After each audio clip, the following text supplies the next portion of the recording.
हंदवाड़ा में सुरक्षा बलों को बड़ी कामयाबी मिली है। कुपवाड़ा से आतंकियों के 3 मददगार गिरफ्तार किए गए। खुफिया जानकारी के आधार पर आतंकियों के मददगार अरेस्ट किए गए हैं। कब्जे से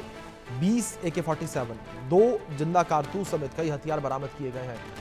क्रालगुंड इलाके से पुलिस, सेना, CRPF की संयुक्त कार्रवाई ये देखने को मिली है। ये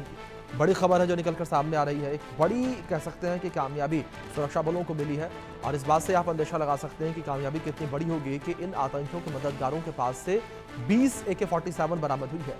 एक दो नहीं, 20 AK-47, 2 जिंदा कारतूस इनके पास से मिले हैं। क्रालगुंड इलाके में पुलिस, सेना, CRPF की संयुक्त कार्रवाई है। तो जिस तरीके से सुरक्षा बल जो है वो आतंकियों के ऊपर काल बनकर तो टूट ही रहे हैं, लेकिन इसी के साथ साथ आतंकियों के मददगार जो है उनका भी खात्मा लगातार किया जा रहा है। आशिक मीर हमारे सहयोगी जुड़ गए हैं, उनका रुख करेंगे अपडेट्स के लिए। आशिक, जिस तरीके से ये एक बड़ी कार्रवाई है, 20 AK-47 जो है वो बरामद की गई हैं इन आतंकियों के मददगारों के पास से, जहां एक और घाटी में आशिक जो है लगातार आतंकियों का खात्मा तो किया ही जा रहा है, लेकिन दूसरी ओर अगर बात की जाए आतंकियों के मददगारों को लेकर तो उनके ऊपर भी सेना कहर बनकर टूट रही है। बिल्कुल अभिषेक, जिस तरह से लगातार घाटी भर में एंटी टेरर ऑपरेशन इस समय चलाए जा रहे हैं और इंडिपेंडेंस डे से पहले जो है इस तरह के ऑपरेशंस में तेजी भी लाई गई है, क्योंकि लगातार सुरक्षा एजेंसीज को ये इनपुट मिल रहा है कि आतंकी किसी बड़ी घटना को अंजाम देने की कोशिश और साजिश रच रहे हैं। तो इसी के चलते जितने भी उत्तरी कश्मीर के इलाके हैं, चाहे हम कुपवाड़ा की बात करें या बारामूला,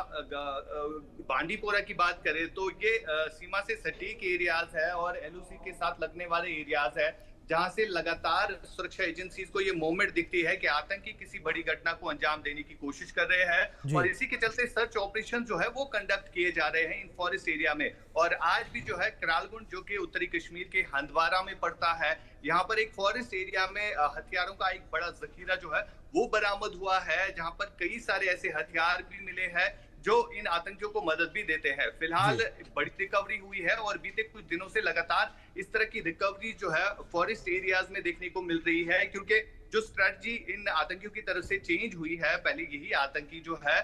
लोगों के घरों में होते थे, लेकिन अब जो है इसी तरह जो जंगल बने हुए हैं, जो घाटी के फॉरेस्ट एरियाज है, वहां पर अपने ऑपरेशंस भी देखे होंगे कि कितने ऑपरेशन बीते कुछ हफ्तों से हम देख भी रहे हैं और यही हथियार जो है इन जंगलों में छुपाए जाते हैं ताकि इनको सेफली जो है वहां पर शरण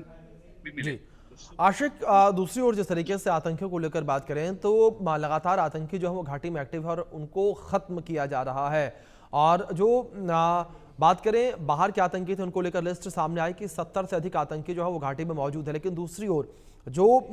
देश के ही गद्दार हैं उसमें भी लिस्ट सामने आई थी कि करीब करीब 14 से 16 ऐसे आतंकी हैं जो गद्दारी कर रहे हैं देश से, जो एक्टिव हैं इस वक्त घाटी में। उनको लेकर किस तरीके से कार्रवाइयां ये पूरी की जा रही हैं?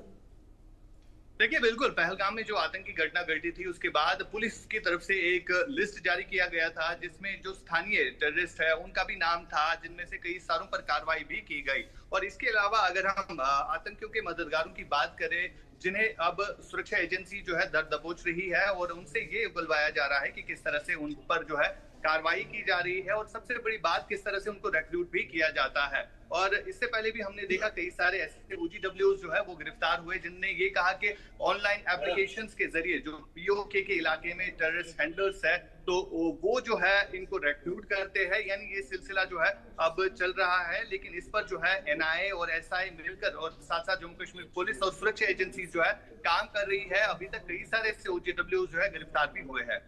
जी आशिक, अगर बात आतंकियों के मददगारों को लेकर करें तो इस वक्त किस तरीके से जो आतंकियों का पूरा नेटवर्क फैला हुआ है घाटी के अंदर, उस पूरे के पूरे नेटवर्क को ध्वस्त करने का प्रयास जो है सुरक्षा बलों के द्वारा किया जा रहा है? बिल्कुल, अगर हम देखें अभिषेक, जो यहाँ पर हिजबुल मुजाहिदीन टेरर आउटफिट जो है कई अरसे से काम कर रहा था, लेकिन अब लोकल टेररिस्ट रिक्रूटमेंट जो है उसका ग्राफ काफी नीचे चला गया है। अब